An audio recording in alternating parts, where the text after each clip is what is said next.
Hi guys, welcome to the Wrestling Retrospective, and in this video I'll be doing my predictions for NXT Halloween Havoc.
Following that, we have Kelani Jordan defending the Women's North American Championship against a member of the Fatal Influence.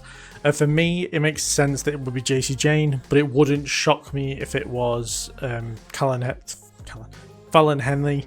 I can't see it being Jasmine Nix, I'm not going to lie. But for me, I'm going to go with whichever member of Fatal Influence they choose. What stipulation do I think they're going to pick? I don't know, probably like a 3-on-1 handicap match or some kind of no disqualification match, which means they can get involved and take the title, essentially. I feel like somebody might come in to help Kelani Jordan, but it won't be enough to stop Fatal Influence, and they will become champions. The reason I think this is because, for me, I feel like Roxanne Perez is nearing the end of her women's title reign, so it makes sense that they put the mid-card women's title on a heel. So then they've got that babyface heel dynamic of the women's division still pretty much on point.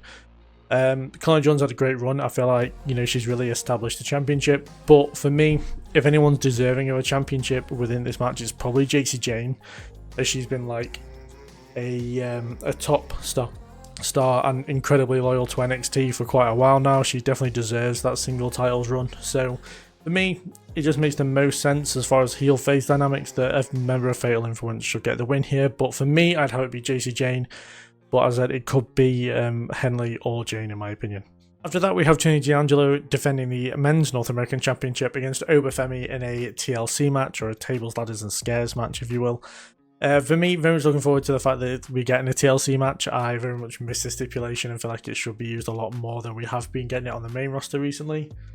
But for me, my head says that Tony D'Angelo is going to get the retain here, and these friends are going to help his friends, his family is going to help him out and all that stuff. But I'm going to go with my heart. And my heart said Femi is going to destroy fucking everybody and he's going to win back the North American Championship. It's what I want. It's what I really want. And I feel like it's going to happen, and I'm very much looking forward to it.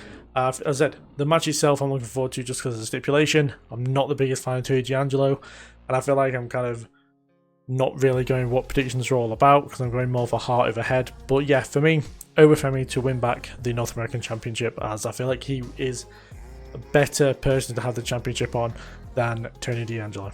But that's just personal opinion, so I'm sorry for any Tony D'Angelo fans. Following that, we have the women's tag team title match where Roxanne Perez and Cora Jade have come back together again to take on Julia and Stephanie Vaquer in a match that I think is going to absolutely steal the show. I feel like it's going to be a fantastic match.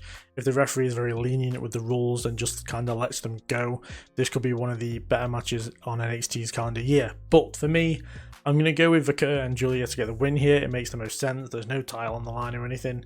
Therefore, it would give Roxanne that loss that she hasn't had pretty much all year, but without her losing the title at the same time. And for me, I've got Vaquer to pin Roxanne Perez for the win, therefore setting up a future women's championship match. Though I'm not going to lie, with NXT Deadline coming up, I would love to see like a what do you call that, Iron Survivor match where it's Julia, Vaquer, Jada and Vice all gunning for Roxanne Perez's number one contendership matchup. I assume will be New Year's Evil. I feel like that would be an incredible match to see at Deadline. But for now, it just makes for me the most sense that Vaquer would pin Perez just because Julius had her shot at the title and lost, therefore it sets up Vaquer versus Perez for the World Championship. Maybe you then have Cora Jade get involved there as well, and that all leads up to this again Iron Survivor match. But yeah, for me, it just makes no sense that this is the position that Perez is now in to get pinned for the first time, and it kind of puts her title in jeopardy when it comes to her title match. So yeah, for me, as I said, Stephanie Vaquer and Julius get the win here, with Vaquer pinning Roxanne Perez. And finally, what I assume will be the main event, we have Trick Williams defending the NXT Championship against Ethan Page in a match that I pretty much is very straightforward. I know there's kind of no rules, it's the Devil's Playground match, all that stuff, but for me, they're not taking the title off Trick Williams so close after him winning it back. Therefore, you know, Trick Williams gets the win here. I feel like it's going to be, one of the better matches of the night, if not the match of the night. But we know these two have great chemistry in the ring, as we saw in the Fatal 4-Way match and the singles match they had on NXT, and the single match they had at Battleground, I believe it was. I can't remember exactly. But yeah, for me, it's going to be a great match, but very, very short, very, very simple. Trick Williams is going to get the win here because they're not going to take the title off him quite yet. So those are my predictions for NXT Halloween Havoc. Do put down in the comments below who you think is going to win, what you think Delta, or I forgot what the other one is, like Zarya or something, is going to do at Halloween Havoc. We know that she's going to do something one way or another. And yeah, just anything else you think is going to happen. I hope you enjoyed the show. I think it's going to be a really good pay-per-view. NXT don't really seem to miss when it comes to pay-per-views, or premium live events, sorry. So yeah, something I'm very much looking forward to. It also gets to follow Bound for Glory, which is, again, like one of TNA's best pay-per-views of the year. So hopefully it's going to be a decent weekend of wrestling. But yeah, do put in the comments down below what you think is going to happen, or any feedback for me in general. And yeah, I will see you guys in the next video. Thank you very much for watching, and I will see you later.